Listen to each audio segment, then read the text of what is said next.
சீராக்கின் ஞானம் 28ஆம் அதிகாரம். பழி வாங்குவோர் ஆண்டவரிடமிருந்து பழிக்கு பழியே பெறுவர்.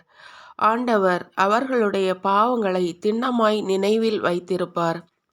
உனக்கு அடுத்திருப்பவர் செய்த அநீதியை மன்னித்துவிடு. அவ்வாறெனில் நீ மன்றாடும் போது உன் பாவங்கள் மன்னிக்கப்படும். மனிதர் மனிதர் மீது சினங்கொள்கின்றனர். அவ்வாறிருக்க ஆண்டவர் தங்களுக்கு நலம் அளிப்பார் என எவ்வாறு எதிர்பார்க்க முடியும்? மனிதர் தம் போன்ற மனிதருக்கு இரக்கங் காட்டுவதில்லை. அப்போது அவர்கள் தம் பாவ மன்னிப்புக்காக எப்படி மன்றாட முடியும்?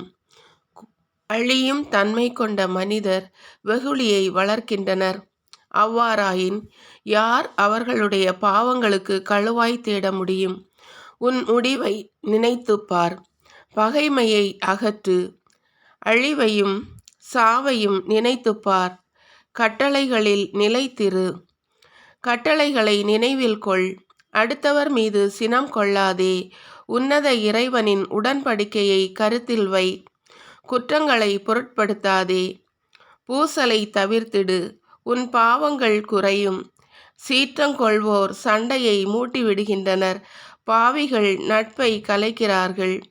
அமைதியாய் இருப்போரிடையே பிணக்கை விதைக்கிறார்கள். விறகின் தன்மைக்கு ஏற்ப நெருப்பு பற்றி எரியும். பூசலின் கடுமைக்கு ஏற்ப அது பற்றி எரியும். மனிதரின் வலிமையை பொறுத்து அவர்களின் சீற்றம் அமையும். அவர்களின் செல்வத்தை பொறுத்து அவர்களின் சினம் பெருகும். திடீர் வாக்குவாதம் நெருப்பை மூட்டுகிறது.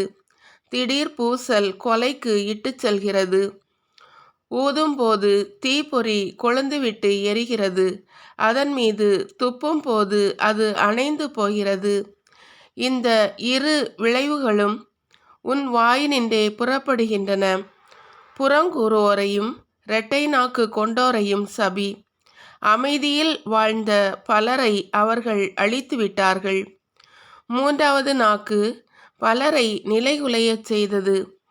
அவர்களை நாடு விட்டு நாடு துரத்தி அடித்தது. அரண் கொண்ட நகர்களை தகர்த்தெறிந்தது.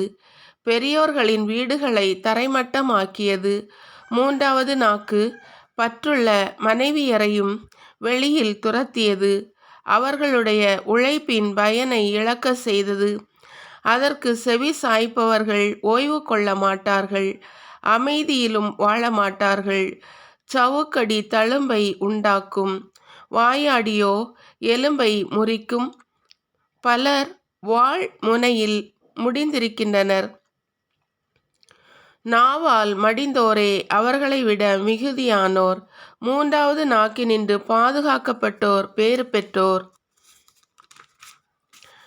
அதன் சீற்றத்திற்கு ஆளாகாதோரும் அதன் நுகத்தை சுமக்காதோரும் அதன் சங்கிலிகளால் கட்டப்படாதோரும் பேறு பெற்றோர். அதன் நுகம் இரும்பு நுகம். அதன் சங்கிலிகள் வெண்கலச் சங்கிலிகள். அதனால் விளையும் சாவு இழிந்த சாவு. அதனை விட பாதாளம் மேலானது. இறை பற்றுள்ளோர் மீது அதற்கு ஆற்றல் இல்லை. அதன் தீ பிழம்புகள் அவர்களை எரிப்பதில்லை. ஆண்டவரை விட்டு விலகுவோர் அதற்குள் விழுகின்றனர். அவர்களுக்குள் அது கொழுந்துவிட்டு எரியும். அதை அணைக்க முடியாது. அது சிங்கத்தை போன்று அவர்கள் மீது கட்டவிழ்த்து விடப்படும். வேங்கையை போன்று அவர்களை பீரிட்டு கிழிக்கும். உன் உடைமைகளை சுற்றி முள் வேலியிடு. உன் வெள்ளியையும் பொன்னையும் பூட்டி வை. உன் சொற்களை நிறுத்து பார்க்க துலா கோலையும் எடை கற்களையும் செய்துகொள். உன் வாய்க்கு கதவு ஒன்று செய்து அதை தாளிடு. நாவால் தவறாதபடி எச்சரிக்கையாயிரு. இல்லையேல் உனக்காய் பதுங்கி இருப்போர் முன் நீ வீழ்ச்சி உறுவாய்.